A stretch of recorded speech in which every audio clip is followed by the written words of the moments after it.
বিসমিল্লাহির রহমানির রহিম। আসসালামু আলাইকুম।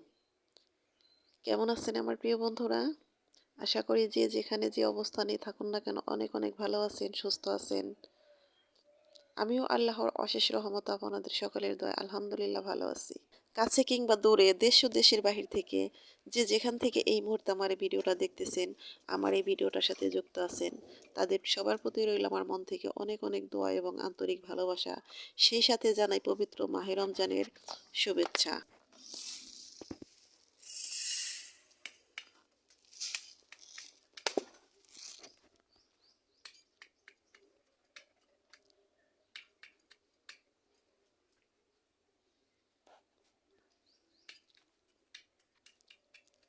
তো বন্ধুরা, সকালবেলা ঘুম থেকে উঠে যখন বাহিরে এসে দাঁড়াই, বাহিরের দৃশ্যটা দেখি, তো দৃশ্য দেখে এক একদিন কিন্তু মনটা খুবই ভালো লাগে।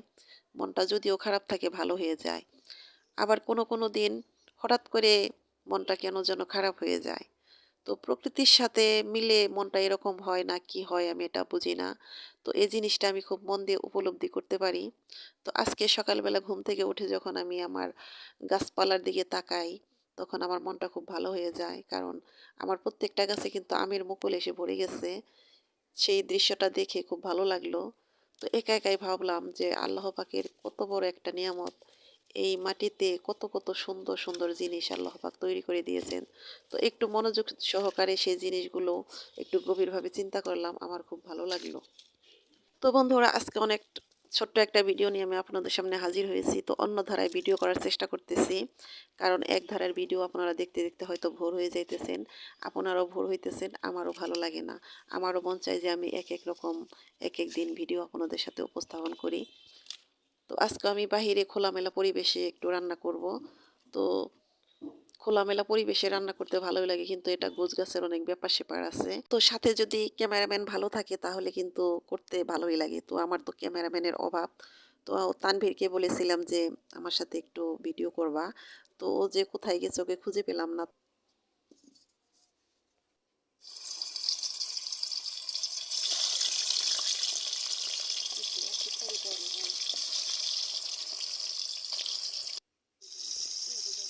তো তারপর আমার যা এসে আমার কাছে বসেছে। তো বলতেছে, "ভাবি কি ভিডিও করবেন নাকি?" আমি কই, "ভিডিও তো করব, কিন্তু তানভীর তো বাড়িতে নাই, কিভাবে যে করি?" কয়, "সমস্যা নাই, আমার রান্নাটা একটু পরে করব। আপনি রান্না করেন, আমি আপনার ভিডিওটা করে দেই।" তো আমার যা কিন্তু আমাকে বসে বসে ভিডিও করতে করে দিতেছে। তো দুই জায় বসে বসে কিন্তু গল্প করতেছি আর রান্না করতেছি। তো এই তো মাংসটা আমি ভেজে রান্না করব। তো মাংসের মধ্যে হলুদের গুঁড়ো, মরিচের গুঁড়ো, ধনিয়া গুঁড়ো, লবণ দিয়ে মেখে তারপরে মাংসটা একটু ভেজে নিলাম। তো এখন আমি একটু বেরেস্তা উঠাবো। তো বেরেস্তার জন্য আমি পেঁয়াজ কুচি আর আদা রসুন কুচি দিয়ে আর এলাচ, দারচিনি, তেজপাতা, জিরা দিয়ে ব্রাউন কালার করে ভেজে উঠিয়ে রাখবো। তো বন্ধুরা, বাহিরে এভাবে তো কখনো রান্না করি না, সে কারণে অভ্যাস নেই। তো রান্না করতে গিয়ে কেমন যেন এলোপাথারি হয়ে যাইতেছি, এদিক সেদিক হইতেছে। রান্নার যে এক এক করে উপকরণ দেওয়া সেটা কেমন যেন উলটপালট হয়ে যাইতেছে। তো আমার এই তো বেরেস্তাগুলো ভাজা শেষ, এগুলো আমি এখন তুলে রাখবো। তো এর মধ্যে দিয়ে দিব যে পেঁয়াজ কুচি আছে সেগুলো। তো পেঁয়াজ কুচিটা দিয়ে কিন্তু ভালো করে ভাজতে হবে। তো ব্রাউন কালার করে তারপরে অন্যান্য মশলা পরে দিতে হবে। তো পেঁয়াজটা অবশ্যই ভালো করে ভাজতে হবে, তা না হলে যে মাংসের একটা ফ্লেভার সেটা আসে না। তো জানি না কোন প্রাণপ্রিয় বন্ধুরা এখন আমার সাথেই আছেন, আমার ভিডিওটা দেখতেছেন। তো আজকে তো বাহিরে রান্না করতেছি অন্য একটা পরিবেশে। তো ভিডিও শুরুতেই তো লাইকটা চেয়ে নেই, তো আজকে চাইতে ভুলে গেছি। তো এখন মনে পড়ে গেল। তো প্লিজ বন্ধুরা, মনে করে একটা লাইক দিয়ে দিবেন। আর কোনো নতুন বন্ধুরা যদি এই মুহূর্তে আমার ভিডিওতে যুক্ত হয়ে থাকেন, তো সে বন্ধুদের বলতেছি, তো বন্ধুরা, যদি আমার ভিডিওটা আপনাদের ভালো লেগে থাকে তাহলে আমার এই ছোট্ট চ্যানেলটাকে সাবস্ক্রাইব করে আমার পাশেই থাকতে পারেন। ছোট্ট একটা কমেন্ট করে যাবেন, সে কমেন্টের সূত্র ধরে আমিও আপনাদের পরিবারে চলে যাব ইনশাআল্লাহ। তো এই তো এখন আমি আদা রসুন আর হলো মশলা, গরম মশলার যে বাটা আছে সেটা দিয়ে একটু ভেজে যে আমি মশলাটা দিব সেটা ভুলে গেছি। তা তো দেখতেই পেলেন। তো আদা রসুন পেস্ট এগুলো দিয়ে কিন্তু একটু ভাজতে হয়, তা না হলে যে একটা কাঁচা একটা গন্ধ থাকে সেটা যায় না। তো আমি সেটা করতে ভুলে গেছি। তো বললাম যে নতুন পরিবেশে রান্না বান্না, সে কারণে একটু উল্টাপাল্টা হইতেছে। তো বন্ধুরা, আমার কথা ও কাজে হয়তো অনেক ভুল আছে, সে ভুলগুলো প্লিজ ক্ষমা সুন্দর দৃষ্টিতে দেখবেন। তো বন্ধুরা এই তো আমার মশলাটা কষানো শেষ। এখন আমি যে ভেজে রেখেছিলাম মাংসটা, সেই মাংসটা দিয়ে একটু ভালো করে কষাবো। তো যেকোনো মাংস কষানোর স্বাদটা কিন্তু আলাদা, ভালো করে কষাতে হয়। যত কষানো যাবে ততই বেশি মজা লাগবে। তো এদিকে মাংসটা কষাইতেছি, এদিকে এই তো বেরেস্তাটা উঠিয়ে রেখেছিলাম সেটা বেটে নিলাম। এটা দিয়ে দিব। তো এই বেরেস্তাটা দিলে মাংসের স্বাদটা কিন্তু অনেক বেড়ে যায়, খুব ভালো লাগে। তো বন্ধুরা আমার এই খোলামেলা পরিবেশে আমি যে রান্না করতেছি, এই রান্নাগুলো আমার এই ভিডিওটা আপনাদের কেমন লাগে অবশ্যই আমাকে কমেন্ট করে জানাবেন। তো ভেবেছিলাম শুধু তরকারিটা এখানে রান্না করব, কিন্তু না, তরকারিটা রান্না করার পর আমার খুব ভালো লাগলো। তো ভাতটা ভাবলাম যে এখানে বসিয়ে দেই। ভাতটা রাইস কুকারে রান্না করতে চেয়েছিলাম। তো আমার ভালো লাগলো সে কারণে ভাবলাম যে এখানে এরা ভাতটা রান্না করব। তো আমার তরকারিটা কিন্তু এখনো হয়নি, চুলার মধ্যেই আছে। তো তরকারিটা এদিকে হইতেছে, এদিকে আমি চালগুলো ধুয়ে নিতেছি। আর বন্ধুরা আমি কিন্তু আজকে কোনো ইফতারি তৈরি করব না। যদি ইফতারি তৈরি করতাম তাহলে কিন্তু এই বাহিরের চুলায় আমি করতাম।